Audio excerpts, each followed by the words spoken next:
요건 한번 볼까요? 조정 대상 지역에서 주택의 입주자로 선정된 지위 가로 열고 뭐 조문에는 어떻게 되냐면 이제 조합원 입주권을 제외한다라고 돼 있어요. 아무튼 그렇게 돼 있고를 양도하는 경우에는 보유기간에 관계없이 50% 세율을 적용한다라고 되어 있습니다. 결론적으로 분양권을 정매했었을 때 50%가 중과되는지 여부는 얘도 양도 1편제를 갖고 판정합니다. 왜? 중과 적용 여부이기 때문에. 따라서 양도율 현재 조정 대상 지역 내에 있는 분양권이라고 하면은 50% 중과세율을 적용한다는 겁니다. 됐어요? 그러면 한번 볼까요?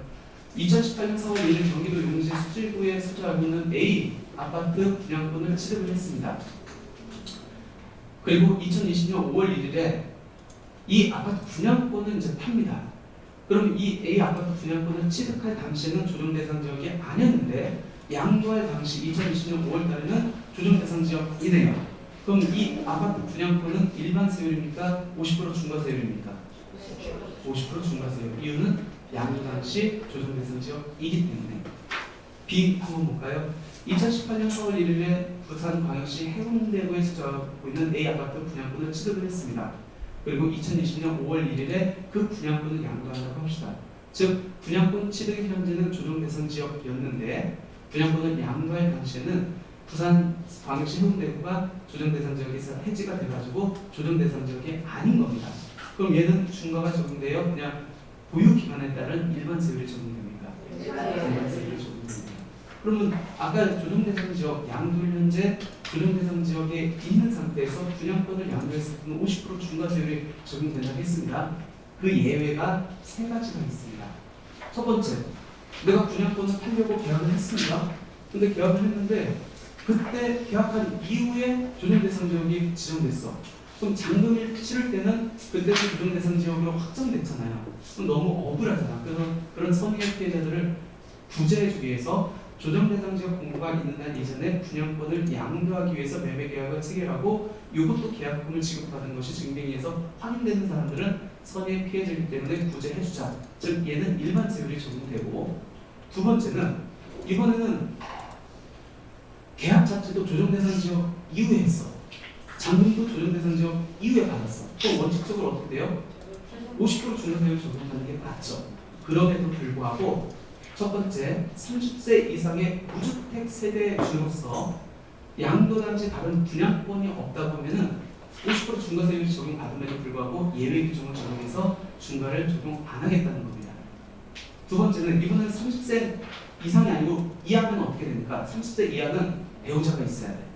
그래서 30세 미만의 배우자가 있는, 만약 뭐 사망했거나 이혼한 경우는 괜찮고, 무주택 세대주로서 취득 당시가 아니고 양도 당시 다른 분양권이 없는 경우, 이 경우도 내가 취득하고 계약 당시에 조정 대상 지역 내에 있다 할지라도 이 요건을 충족하면은 50% 중과세율이 아닌 일반 세율을 적용한다는 겁니다. 그러니까 이 두 가지 예외가 적용된다라고 보시면 될 것 같습니다.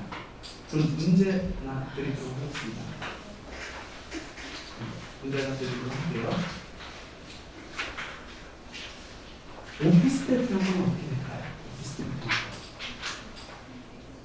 요거 한번 볼까요, 같이? 시간이 없으니까. 누가 이렇게 질의를 했어요, 국세청에. 2016년 11월에 광교 택지개발지구에 있는 오피스텔을 하나 분양을 받았습니다. 그리고 요 분양권을 2년 경과했어요. 2년이 경과했으면 원칙적으로는 일반 세율이 적용되겠네. 분양권 상태에서 이제 팔면은. 근데 이때 당시에 양도 당시에 조정 대상 지역으로 지정됐습니다. 광교가. 그리고 이 오피스텔 분양권을 양도를 했습니다. 지리자가 이렇게 이 오피스텔 분양권 양도했는데 50% 세율 중과됩니까? 라고 이렇게 국세청에 이제 질의를 했습니다. 그래서 국세청이 답변한 게 이 밑에 거예요. 조정 대상 지역 내 주택의 입주자로 선정된 지위를 양도하는 경우에는 50% 중과세율을 적용한다. 그러면은 다시 제가 한번 볼게요. 오피스텔 분양권을 조정 대상 지역에 지정된 이후에 오피스텔 분양권을 양도를 했습니다. 중과가 된다는 얘기야, 안 된다는 얘기예요? 근데 오피스텔 거주용하고 사업용이 나오지 않아요? 그거는 상관없겠죠. 그거는 이제 완공이 된 이후에 사업 주거용인지 그걸 알 수 있습니다. 분양권 상태에서는 아직 모르는 거잖아요. 그 답변을 어떻게 했어요? 국세청은 된다고 했어요? 어디 된다고 했어요? 다시 한번 읽어볼까요? 조정 대상 지역 내 주택의 입주자로 선정된 지위를 양도하는 경우에는 50% 세율을 적용한다. 지금 질문은 뭐죠? 광주에 있는 오피스텔 분양했을 때 50% 중과세율을 적용합니까가 질문이었어요. 답변은 뭐예요? 조정 대상 지역 내 주택의 입주자로 선정된 지위를 제한하는 경우 50% 중과세율을 적용합니다. 엉뚱한 대답을 서로 하고 있죠. 이 질문은 정확하게 콕 집어가지고 조정 대상 지역 내 오피스텔 분양권 50% 중과세율을 적용했느냐고 물었는데 국세청은 원론적인 답변만 하고 있잖아. 조정 대상 지역 내 주택의 입주자로 선정된 지위는 50% 중과세를 적용한다라고 했잖아요. 이 국세청 예고가 이렇게 나오고 몇 분의 선생님들이 저한테 지금 연락이 왔습니다. 지금 지상선 그 체계도 이거 안 된다고 했는데 지금 이렇게 얘기 나왔는데 어떻게 하냐고 나 지금 믿고 이렇게 양도를 했는데 근데 어떤 게 맞죠? 어떤 게 맞죠? 법을 한번 볼게요. 법에 이렇게 돼 있어요. 조정 대상 지역의 입주자로 선정된 지위, 발효했고 조합은 입주권은 제외한다라고 하고 50% 세율을 적용한다라고 돼 있습니다. 그러면 주택의 입주자로 선정된 지위가 뭔지를 정확하게 알면 답이 해결되겠네요. 주택의 입주자로 선정된 지위에 대한 정의는 어디에도 없어요. 그럼 주택의 정의를 찾아봐야겠네요. 이게 주택법에 있습니다. 주택이란 단독주택과 공동주택으로 구분한대요. 그러면 단독주택과 공동주택이 아니면 주택이 아니어서 주택의 입주자로 선정된 지위가 될 수가 없겠네요. 그럼 오피스텔은 뭡니까? 오피스텔은 주택법상 준주택으로 되어 있습니다. 준주택은 주택의 준하원이가 주택이 있지 않습니까? 아니에요. 주택을 별도로 열거하고 있어요. 단독하고 공동하고. 준주택은 주택이 아닙니다. 결론적으로 오피스텔은 주택의 입주자로 선정된 지위가 될 수 없어요. 그리고 최근에 2020년 5월 6일에 조세 심판원까지 또 올라갔습니다. 또 국세청은 아까 그 얘기를 보고 이제 과세를 했겠죠. 그러니까 납세자하고 다툼이 있어가지고 조세 심판원까지 갔는데 거기서 이제 최근에 이제 결론이 났습니다. 결론적으로 주택법에서 오피스텔을 준주택으로 분류하고 있고 주택과는 별도로 규정하고 있다는 점. 그다음에 증정 오피스텔이 완공되기 이전에 양도를 하는데 실제 주택으로 이용한 사실도 없다는 점 등을 고려했을 때 조정 대상 지역의 오피스텔 분양권을 양도할 경우는 50% 세율을 적용하여 과세한 이 건은 잘못이 있다. 결론적으로 조정 대상 지역 내 오피스텔 분양권은 중과세율에 적용될 여지가 전혀 없습니다. 그러니까 지금 조정 대상 지역 내 50% 중과세율이 적용되는 주택의 입주자로 선정된 지위는 조합원 입주권은 명문으로 딱 제한다고 되어 있기 때문에 일반 아파트 분양권만 적용된다라고 보시면 될 것 같습니다. 그렇죠? 이제 마지막 조정 대상 지역으로 이제 지정됐습니다. 그러면 이제 변화가 있는 마지막 변화가 뭐냐면 종합부동산세요. 종합부동산세 중과세율 및 300% 세부담 상한이 적용되느냐 마느냐. 종부세에서는 크게 이제 세율하고 세부담 상한율을 두 분류로 나눕니다. 일반적인 경우, 중과 적용되는 경우. 근데 이 중과 적용되는 경우에 이제 두 가지가 들어가죠. 첫 번째가 조정 대상 지역 내 이주택자. 두 번째가 조정 대상 지역 여부를 불문하고 주택수가 세 채인자.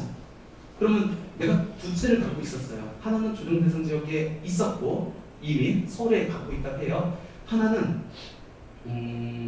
최근에 평택가 갖고 있다고 합시다.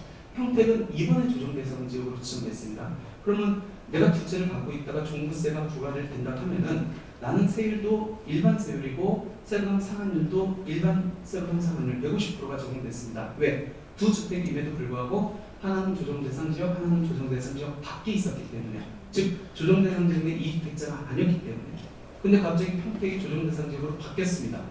그러면은 두 개다가 조정 대상 지역 내에 있겠네요.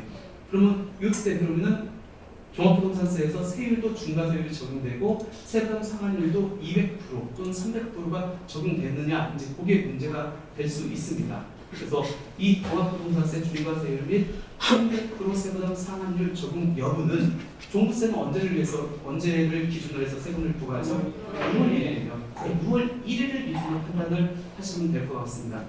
매년 과세 기준일 6월 1일 현재 두 개다가 조정 대상 지역 내에 있으면은 조정 대상 지역 내 2주택자에 해당돼가지고 세율도 중과 그다음에 세부담 상환율도 지금 현재 법이 개정 안 돼서 200%지만 조만간에 법이 개정되면은 300%의 세부담 상환율이 적용됩니다.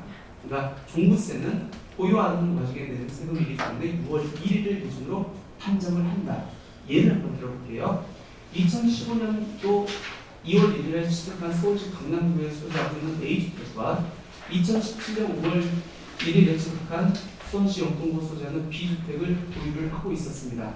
참고로 서울은 예년부터 이제 조정 대상 지역이었고 영동구는 2020년 2월 21일 날 조정 대상 지역으로 지정이 됐습니다. 그러면 이 케이스에서 2019년도 종합부동산세를 먼저 한번 생각을 해볼게요. 2019년도 종부세는 6월 1일을 기준으로 하니까 2019년 6월 1일에는 A주택, 강남에 있는 것은 조정 대상 지역, B주택, 영통에 있는 것은 그때는 조정 대상 지역이 아니었으니까 B주택, 그냥 일반적인 경우겠네요. 그러니까 종합부동산세를 부과함에 있어서 세율은 일반 세율에 세금 상환율 150%가 적용되겠네요. 근데 갑자기 2020년 2월 21일 날 조정 대상 지역으로 수원시 영통구가 지정됐습니다. 그러면 2020년 종합부동산세 6월 1일을 기준으로 하면은 A도 조정 대상 지역, 영통에 있는 얘도 조정 대상 지역이겠네요. 그러면 세율은 어떻게 돼요? 중과세율이 적용되고 세금 상환율은 올해까지는 200%지만 이제 내년부터는 300%가 적용된다는 얘기입니다. 이해되세요? 비조정 대상 지역이 해지되는 경우도 마찬가지예요. 항상 6월 1일을 기준으로 해가지고 그때 당시에 A, B 주택이 조정 대상 지역 내에 있느냐 아니면 하나는 조정 대상 지역, 하나는 조정 대상 지역 밖에 있느냐에 따라서 중과세율 적용 여부하고 세금 상환율이 달라질 수 있다라고 이렇게 보시면 될 것 같습니다. 총 5가지를 봤습니다. 다시 한번 정리를 해볼게요.